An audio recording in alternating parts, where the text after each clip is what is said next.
আমাৰ এই মাদৈকাটাৰ পথটো নিৰ্মীয়মান অৱস্থাত আছে আৰু এই পথটোৱে গোটেইখিনি আমাৰ মাদৈকাটা বৃহত্তৰ অঞ্চলটোকে সামৰি লয়। কিন্তু যি ধৰণে পথটো নিৰ্মাণ কৰিব লাগিছিল আমাৰ ঠিকাদাৰৰ ফালৰ পৰা, কিন্তু আমি গম পোৱা মতে চৰকাৰৰ ফালৰ পৰা যিখিনি সহযোগিতা লাগে তেখেতসকলে কৰিছে। প্ৰায় 4.5 কোটি টকা তেওঁলোকে পথটো নিৰ্মাণৰ নামত দিছে, কিন্তু চৰম প্ৰতাৰণা কৰিছে মানে তেখেতৰ ফালৰ পৰা। বাহাৰুল ইছলাম তেখেতৰ নাম। আৰু তেখেতৰ জৰিয়তে যি ধৰণে কৰিব লাগিছিল, প্ৰায় প্ৰথম অৱস্থাত 8 ইঞ্চি ইয়াত পেলাব লাগিছিল আৰু শেষ কৰি ৰোলাৰ চলাৰ মৰাৰ পিছত প্ৰায় 3 ইঞ্চিমান ৰৈ যাব লাগে পথটোত। কিন্তু যদি আপুনি ভালকৈ চাই পথটো যি ধৰণে হ'ব লাগিছিল নিয়মমতে হোৱা নাই। আৰু যিটো আমাৰ মেইন পথ আছে, সেই মেইন পথটোৰ পৰা বহুত তলত আছে। আপোনালোকক জনাব বিচাৰিছোঁ যে আমাৰ এই গোটেই বৃহত্তৰ অঞ্চলটো প্ৰায় প্ৰতি বছৰে বানপানী হয় ইয়াত, ডাঙৰ বানপানী। কিন্তু সেই বানপানীৰ প্ৰতি মোকাবিলা কৰাৰ কাৰণেও এই পথটো যথেষ্ট নহয়, কাৰণ মেইন পথৰ পৰা বহুত তলত আছে এই পথটো।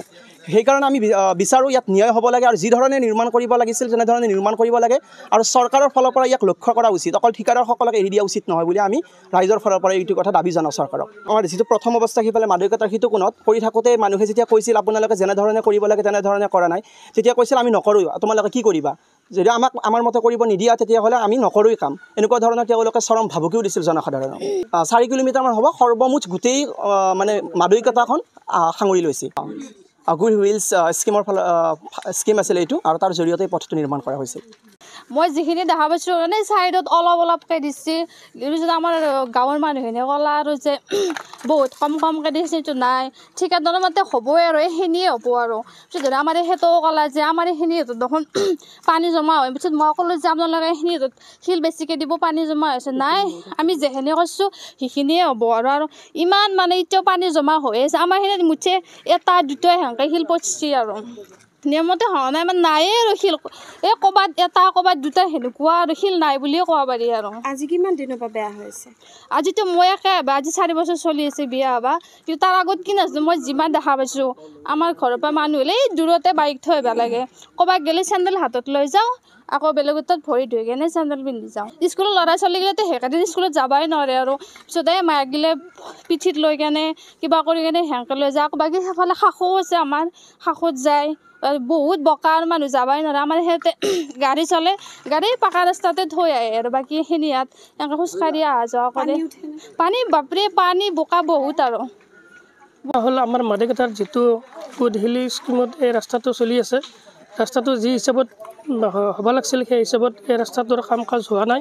সেয়েহে আমি গোটাই ৰাইজে এই ৰাস্তাটো ভালকৈ বনোৱাৰ কাৰণে আমি কামটো আজি বন্ধ কৰি দিছোঁ, যে কামটো আমাৰ স্কিমতে হ'ব লাগে।